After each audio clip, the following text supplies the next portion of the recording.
señores, ¿qué función cumplen las circunstancias cualificadas agravadas y las circunstancias privilegiadas atenuadas? No te sirve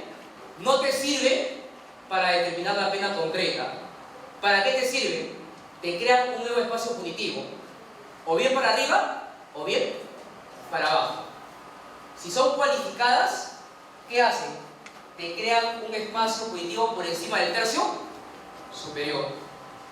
Si son privilegiadas, te crean un espacio punitivo por debajo del tercio inferior.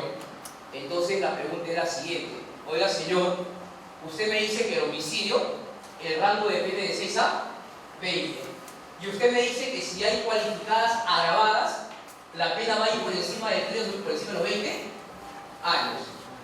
Y la pregunta es de inmediata: ¿acaso eso no es más gravoso para el condenado? Claro que sí, es más gravoso para el condenado.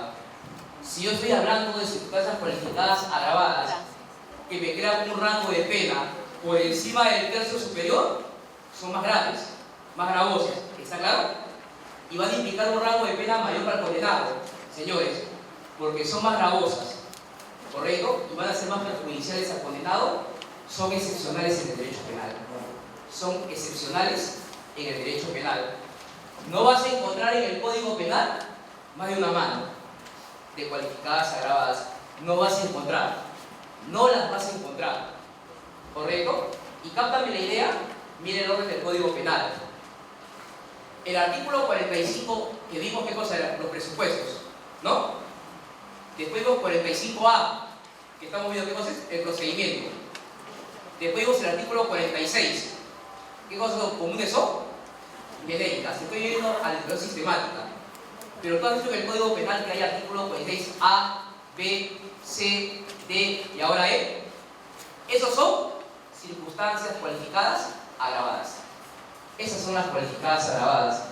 El 46A, B, C, D y E del Código Penal. ¿Por qué son cualificadas agravadas? Porque me crean un nuevo marco punitivo por encima del tercio superior. ¿Correcto? Señor, ¿me puede dar un ejemplo de eso? Sí, la reincidencia. La reincidencia. Voltea tu hojita y ándate a la página 4. Ándate a la página 4. ¿Es la ley del tamicero? 76. ¿Están ahí? ¿Sí? Pero si tú volteas en la parte de atrás, la página 4, te vas a encontrar en mitad de hoja que dice artículo 46b, la reincidencia. ¿Está claro hasta ahí? Y quiero que leas conmigo. Mira, por favor. El que, después de haber cumplido en todo en parte una pena, incurre en nuevo delito doloso en un lapso que no excede de 5 años, tiene la condición de reincidente. Tiene igual condición quien después de haber sido condenado por falta dolosa incurre en nueva falta o delito doloso en un lapso no mayor de 3 años. Dios mío, ¿qué es eso, no? Una legislación correcta, una redacción inentendible con tantos cambios normativos. Pero mira lo que dice después, segundo párrafo. La reincidencia constituye circunstancia agravante cualificada. ¿Quién te lo dice? ¿Te lo digo yo o el legislador? El legislador, ¿no? ¿Qué es la reincidencia agravante cualificada? ¿Cuál es el efecto? Mira, por favor, en cuyo caso el juez aumenta, no podrá, el juez aumenta, imperativo. El juez aumenta la pena hasta en una mitad por encima del máximo legal fijado para el tipo penal. ¿Cuándo me voy a dar cuenta que es una cualificada agravada? Cuando encuentres esa muletilla. Cuando dice por encima del máximo legal. Cuando te dice, oiga señor, el juez aumenta la pena por encima del máximo legal, esa es una circunstancia cualificada agravada. ¿Por qué? Te crea un nuevo espacio por encima del tercio superior. Señores, sobre reincidencia podemos hablar y criticar muchas cosas de su propia esencia, que fue proscrito en el derecho penal porque está en el código del 24 de Maurpa. Es otra historia, pero está ahorita regulado en el código penal. Otro ejemplo, la habitualidad que está al costado. Mira, por favor, más abajito dice artículo 46C, habitualidad. Dice habitualidad. Y te dice lo siguiente, ¿no? Solamente por una manera más práctica, vaya usted a la parte de arriba. En la parte de arriba, en el tercer párrafo te dice: la habitualidad en el delito constituye circunstancia cualificada agravante. La ley te dice, ¿cuál es el efecto? El juez aumenta la pena hasta en un tercio por encima del máximo legal fijado para el tipo penal. Oiga, señor, ¿por qué es una cualificada agravada? Porque te crea un nuevo espacio punitivo por encima del tercio superior. Entonces, pues A, B, C, D y E son cualificadas agravadas. Y mira, a más allá, para que veas esta política tan criticable del Estado. Miren, el hecho que yo enseñe este sistema de pena y que yo estuve de pena en la universidad no quiere decir que esté de acuerdo en muchas cosas. ¿Están ahora hasta ahí? ¿Por qué? Porque el año pasado, mira por favor, dentro de esta política de reforma legislativa que tiene el legislador, salió una ley famosa que reemplazó la ley de violencia familiar, que era la ley 30.364. Y quiero que la veas, porque tiene una cualificada agravada que incorporó en el Código Penal. Quiero que vayas, por favor, a la página. Quiero que vayas, por favor, a la página 19. Al final, a la página 19. A la página 19. ¿Están ahí? ¿Sí, doctores? ¿Sí? Por favor. Miren lo que te dice la página 19. Dice, ley 30.364. Mira la fecha. ¿De qué fecha es? 23 de noviembre de 2015. O sea, no tiene ni medio año. ¿No tiene? Diciembre, enero, febrero, marzo. Va a cumplir 5 meses. Mira lo que te dice. Dice, ley para prevenir, sancionar, erradicar y la violencia contra las mujeres y los integrantes del grupo familiar. Eso reemplazó a la llamada ley de violencia familiar. Entonces la gente dice, ah, qué bien. Dice, ley para prevenir, sancionar y erradicar la violencia contra las mujeres y los integrantes. Señores, basta que tú leas la palabra violencia. Mujer, ¿qué va a haber? Una modificación al Código Penal. ¿Dónde está? A la vuelta. Siempre las llamadas disposiciones complementarias y modificatorias. Voltea tu hojita, por favor. Y si tú volteas tu hojita de esa ley, mira, por favor, qué es lo que dice. Disposiciones complementarias modificatorias. ¿Estás ahí? ¿Sí? Mira, a esa ley y a eso le pones un asterisco recontra grande. Recontra grande. ¿Sabes por qué? Y eso quiero que lo tengas bien presente, y esto llévate como un plus adicional de alguien que te quiere dictar humildemente algunas cosas, correcto, que está leyendo. Señores, esta ley, ¿sabe lo que ha hecho? Ha modificado un grupo de delitos bastante importantes que toda la vida, correcto, han mantenido siempre una estructura sistemática similar. ¿Has escuchado los llamados delitos contra el cuerpo y la salud, las lesiones? Esta ley se zumba a todas las leyes, las lesiones, las modifica toditas. ¿Te acuerdas que antes había lesiones leves, 122 B, C, A, B, C, violencia contra, correcto, menor de 14 años, lesión contra violencia familiar? Eso no existe. Esta ley ha modificado todo. Esa ley ha modificado las lesiones graves, las lesiones leves, lesión justamente para eliminar la violencia psicológica, correcto. Esa ley es importante y tienes que saber de leerla. Pero ¿qué hizo esta ley además? Mira, por favor, mira el primer artículo que modifica, el que yo te había dicho. Artículo 45, presupuesto para fundamentar y determinar la pena, lo que te dije. Modifica las lesiones y voltea tu página. Mira, por favor, en la página 20, que es donde quiero llevarte. Si ves en la página 20, dice a mitad de página segundo, incorporación de los artículos 46E y 124B al Código Penal. ¿Estás ahí? Y mira cómo se llama. Artículo 46E. Circunstancia agravante cualificada por abuso de parentesco. ¿Qué está regulando? Una agravante cualificada. ¿Y qué hace una agravante cualificada? Te crea un espacio punitivo por encima del tercio superior. Permítame que te lea, por favor. Dice, artículo 46E, circunstancia agravante cualificada por abuso de parentesco. La pena es aumentada hasta en un tercio por encima del máximo legal fijado para el delito. ¿Cuándo, señores? Cuando tú ves esa muletilla que es por encima del máximo legal, ¿qué cosa es? Una cualificada agravada. ¿Está claro? ¿Cuáles son? Pues dice A, B, C, D y E. ¿Está claro? Oiga, señor, ¿son más gravosas por cuidado? Claro que sí. ¿Es criticable? Claro que sí. Y por ser eso hay una característica: son excepcionales en el derecho penal y su aplicación es obligatoria, imperativa. Es un mayor grado de valor. Ese es un tema bastante importante. Esas son las cualificadas agravadas. Y mira, por favor, y también vas a encontrar, y ya que estoy acá, mira, por favor, algunas leyes penales complementarias que también tienen circunstancias cualificadas agravadas. Oiga, señor, ¿hay leyes penales complementarias que son circunstancias cualificadas agravadas? Sí, te pongo un ejemplo. La ley del crimen organizado. Quiero que te vayas, por favor, voltea ahí nomás, en la página 17. En la página 17 te vas a encontrar con la llamada ley del crimen organizado. Entonces, mira, por favor, más allá que la ley del crimen organizado, la ley de 14077, que salió publicado el 20 de agosto del año 2013, recién entró en vigencia ¿cuándo? El 1 de julio de 2014, ¿no? Entonces, más allá de dar una definición de lo que puede definirse como crimen organizado, más allá de señalar cuáles son los delitos que tienen los alcances para aplicar la ley del crimen organizado, más allá de las llamadas técnicas de investigación especial al crimen organizado, agente encubierto, entrega vigilada, etc., más allá de eso, ¿qué es lo que hizo la ley del crimen organizado? Incorporó una serie de circunstancias vinculadas a la determinación de la pena. Una de ellas, el artículo 23. Si tú volteas esa hojita, mira por favor, en la página 18, a la vuelta, te vas a encontrar un artículo 22. En la página 18, a la vuelta, en la ley del crimen organizado, tiene la página 22. ¿Está usted ahí, por favor? Y el artículo 22, ¿qué te dice? Agravantes especiales.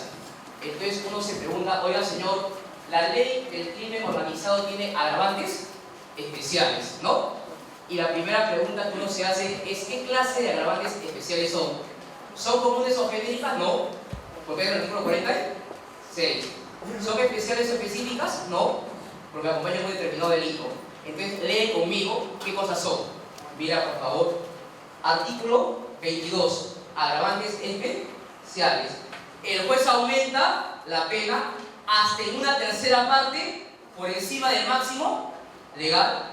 Fijado, pedido, cometido. Oiga señor, si es por encima del máximo legal, ¿qué cosa es? Una cualificada agravada. Te crea un espacio por encima del tercio superior. Es justificable el reproche. Se justifica porque la gente integra un grupo criminal organizado, claro que sí. Ahí sí. Entonces, esas son las cualificadas agravadas. Y mira, por favor, después, correcto, puedes apuntar todas las dudas, las críticas que tengas, porque yo también tengo críticas, el doctor también las tiene, así que después, correcto, hacemos todas las críticas, prueba de preguntas. Pero cáptame la idea. Si esas son las cualificadas agravadas, la pregunta del millón es la siguiente: ¿cuáles son las atenuantes privilegiadas? ¿Cuáles son aquellas que te permiten imponer una pena por debajo del tercio inferior? Y las vas a buscar en el Código Penal y no las vas a encontrar. No las vas a encontrar. Y esa es la otra crítica que se hace al legislador. ¿Por qué?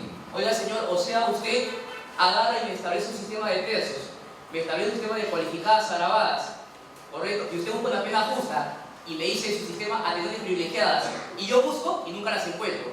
No las hay. No las hay. Esa es la crítica que se le hace justamente al legislador, que no ha previsto circunstancias atenuantes privilegiadas. No las ha previsto. No las ha previsto. En el caso particular, oiga señor, el homicidio de 6 para abajo, no las hay. No las hay. ¿Qué es lo que hace el juez generalmente? Va a la parte general, a las causales de disminución de la punibilidad, vinculadas a la teoría del delito, vinculadas a caso de ocurrir participación, va a la tentativa, a la comisión secundaria, al error de tipo justamente vencible, superable, ¿correcto? Entonces, ahí la pena se reduce justamente, el juez reduce provincialmente la pena, dice, esa puede servir, y dice, oiga, pero ese es un tema del legislador. O sea, regulas un sistema gravoso de tercios, buscas una pena justa y no me regulas atenuantes privilegiadas. Y justamente la doctrina de manera excepcional recurre justamente a las causales de relación de la punibilidad. Va a la tentativa, va a la comunidad secundaria, bases civiles imperfectas del artículo 21 del Código Penal, va a llamar responsabilidad restringida por la edad del artículo 22 en el caso particular. Eso es lo que dice justamente en el caso concreto. Ahora bien, entonces, señores, resumiendo hasta ahí, esas circunstancias que están vinculadas a la determinación judicial de la pena, a la evaluación del caso penal son tres: comunes o genéricas, especiales o específicas, ¿correcto? Y cualificadas o privilegiadas. Eso es teoría. ¿Cómo funciona esto en la vida real, en un caso práctico? Mire usted, por favor. Primero, las circunstancias comunes o genéricas, ¿correcto? Entonces, miren por favor, las circunstancias comunes o genéricas fueron diseñadas, ¿correcto? En principio para cualquier delito de la parte especial. Están ubicadas en la parte general por eso, en el artículo 46. Otra cosa es que la política sobre criminalizar el Estado haya ido justamente incrementando especiales en la parte especial, valga la redundancia. Esa es otra técnica aparte, y haya deformado el sistema de hace tiempo. Y miren por favor, ¿cómo operaría esto? Un ejemplo. Primero con la pena más común, privativa de libertad. Mire usted, le pongo un ejemplo bastante sencillo, por ser didáctico y por ser justamente el primer delito de la parte especial, el homicidio, delito contra la vida humana independiente. Si tú vas al artículo 106, que dice el Código Penal, el que mata a otro será reprimido con pena privativa de libertad, no menor de 6 y mayor de 20 años. Entonces, tú te preguntas lo siguiente: oiga señor, ¿el legislador ha previsto para el artículo 106 algún catálogo de circunstancias especiales? No las ha previsto. Oiga, el 108 es otro tipo penal que se llama homicidio calificado, asesinato. Entonces te pregunto, en el artículo 106 el agente mató, ¿está claro? Y va a aplicar después la consecuencia jurídica de 6 a 20. Entonces, ¿qué tiene que aplicar? Circunstancias comunes o genéricas. ¿Dónde tiene que ir? Al artículo 46. Mire por favor, ¿cómo opera esto? Esta es la pizarra. Mira por favor. Este es el homicidio. Y yo te he dicho justamente que el sistema que sigue el Código Penal es un sistema mixto o ecléctico. ¿Por qué mixto o ecléctico? Porque el marco abstracto te da la ley. La pena concreta, evaluando su criterio de él, pues, mira por favor. ¿Qué te dice eso? El legislador te dice: el que mata a otro será reprimido con pena de 6 a 20 años. Te pregunto, cáptame la idea. ¿Esa pena quién la pone? ¿El legislador? Sí. Por eso que esa pena que aparece prevista en el Código Penal se llama, en doctrina de las consecuencias jurídicas del delito, pena combinada, pena abstracta, pena tipo o pena legal. Con cualquiera de esos nombres lo vas a encontrar en los pocos artículos o libros que se han escrito sobre consecuencias jurídicas del delito. Pena combinada, pena abstracta, pena legal, pena tipo. Oiga señor, ¿por qué pena tipo? Porque es la que establece el tipo penal. ¿Por qué la pena legal es la que estableció el legislador para ese delito? ¿Por qué la pena combinada? Porque justamente es la pena que ha sido prevista y valorada para el grado de injusto de afectación a la vida humana independiente. ¿Por qué pena abstracta? Porque es el marco general que va a orientar al juez a poner una pena concreta. Eso es justamente la pena abstracta, la pena legal, la pena tipo, la pena combinada. ¿Qué es lo que le decía el artículo 45A? El juez identifica la pena básica, su mínimo y máximo. Entonces dice, extremo mínimo, 6. Extremo máximo, 20. Esa es la pena básica en espacio punitivo. Extremo mínimo y extremo máximo. Y usted me podrá criticar y me podrá decir, oiga señor, un momento. Si usted me dice que la pena básica es cuando el juez identifica su extremo mínimo y su extremo máximo, entonces un momento. La pena básica va a ser igual que la pena abstracta, que la pena combinada, que la pena tipo. Señores, a veces sí, a veces no. Oiga, ¿cómo que a veces sí y cómo que a veces no? Me explico.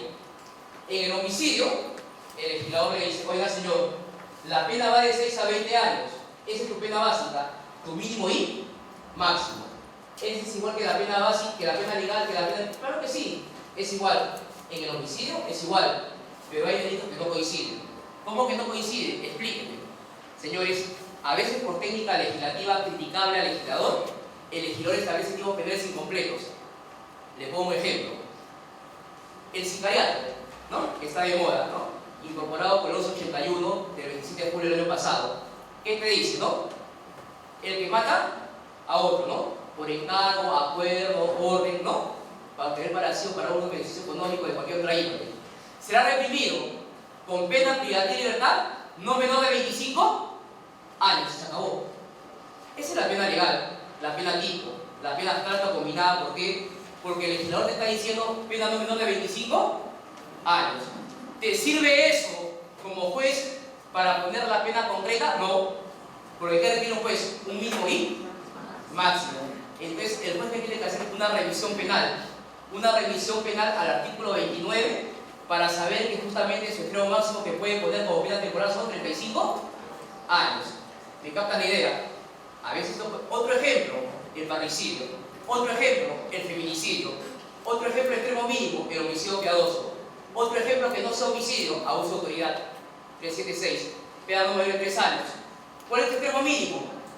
Tiene que ir al artículo 29, 2 días. ¿Está claro hasta ahí? Entonces, ¿qué es lo que te quiero decir? Mira, por favor, el primer paso que hace el juez es identificar la pena básica, tu mínimo y máximo. Y luego de que el juez identifica su mínimo y máximo, ¿qué aplica? Sistema de tercios.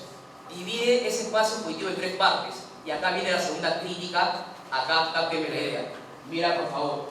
Entonces me dice, está bien, el homicidio tiene de 6 a 20 años.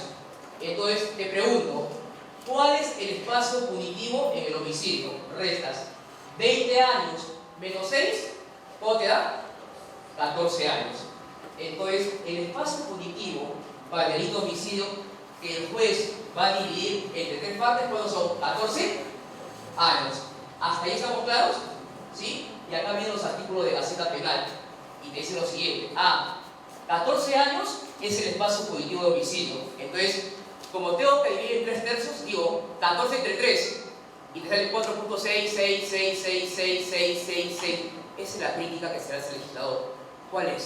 Oiga, señor, tú regulaste un sistema de tercios en la parte general, pero te olvidaste de ir a la parte especial. Oiga, mínimo lo que debiste haber hecho cuando regulaste su sistema de tercios es irte a la parte especial y, sin dejar de valorar el grado de injusto, establecer términos exactos. ¿Está claro? Porque si no, a mí como juez me creas un problema. ¿Cuál es el problema? Oiga, si voy a decir 14 de 3, 4.6, 6, 6, 6, 6, ¿cómo voy a señalar mi tercio? Si el legislador hubiera arreglado esto en la parte especial, mira, y hubiera hecho, por ejemplo, valorado el grado injusto, y hubiera dicho de 6 a 21 años, 21 menos 6, 15. 15 de 3, 5. Entonces, es humildemente, pero cuando a mí me invita Juan Carlos Segure a la Comisión de Justicia, de Derechos Humanos, yo digo, oye, está bien, el sistema de enteros se propuso para una pena justa, para justamente evaluar mejor el caso penal, pero hay defectos. Usted debió haberse aguantado, la propuesta era buena, pero no hay aplicación inmediata con una política populista. ¿Y qué se le dice? Lo que usted tiene que hacer hoy, que habla de un Frankenstein que está en la comisión, o que está en el pleno del Congreso justamente para la mesa de debate, para colocarse, que se llama Nuevo Código Penal. Allí es la oportunidad que, si usted quiere sacar un código penal y quiere aplicar un sistema de tercios que está manteniendo, que todo delito de la parte especial, sea privativa de libertad, sea multa, sea inversión, que tenga tercios exactos. Porque el juez no es un profesor de matemáticas, el juez administra justicia. ¿Está claro? Si ya le estás creando un sistema de tercios un poco complicado y encima le vas a aplicar matemáticas, lo hace más oneroso, más difícil, más complicado. ¿Está claro hasta ahí? Entonces, mira, por favor, ¿qué es lo que yo siempre digo? Mira, cuando tienes un problema así, no trabajes en años, trabaja en meses. Porque si trabajas en meses, te va a dar tercios exactos. Me explico. Mira, por favor, un año, ¿cuántos meses tiene? 12. 14 años por 12, 178 meses. Eso lo sacas entre 3, te da 56 meses. Cada tercio, ¿cuánto tiene? 56 meses. Y eso en años, ¿a cuánto te equivale? 4 años, 8 meses. ¿Está claro? Trabaja en meses. Eso te da exacto. Oiga, señor, yo soy juez. ¿no debería hacer eso? No deberías. No deberías. El legislador debe haber dado todas las herramientas para que puedas aplicar la pena de manera más clara, más precisa. ¿Está claro hasta ahí? Esa es la crítica que se le hace. Entonces puedes aplicar meses. Te da tercios exactos siempre. Entonces, mira por favor, cáptame la idea. Si cada tercio tiene 4 años, 8 meses, y la pena del homicidio empieza en 6 meses, ¿qué es lo que haces? Mira por favor. 6 años más 4 años, 8 meses, ¿cuánto te da? 10 años, 8 meses. De 6 años a 10 años, 8 meses, esto es lo que se llama primer tercio, o tercio inferior. Segundo, si tú sumas 10 años, 8 meses, más 4 años, 8 meses, te da 15 años, 4 meses. Esto se llama segundo tercio o tercio inferior, intermedio. Y si tú sumas 15 años, 4 meses, más 4 años, 8 meses, te da 20 años exactos. Eso se llama tercer tercio o tercio superior. Eso es lo que se tiene que hacer en un sistema de tercios. Señores, te vuelvo a reiterar, y no es porque yo traje el Poder Judicial, pero los casos como son. Así es complicado.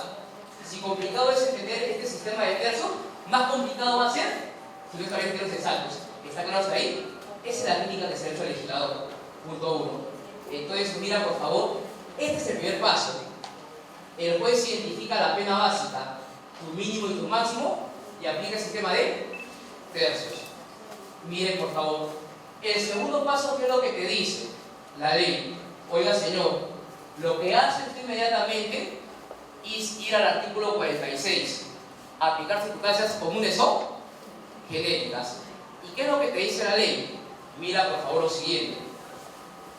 Si en nuestro ejemplo solamente habría un atenuante, que la gente que mató carecía de antecedentes penales. Si hay solamente un atenuante, ¿dónde va la pena? En el tercio inferior.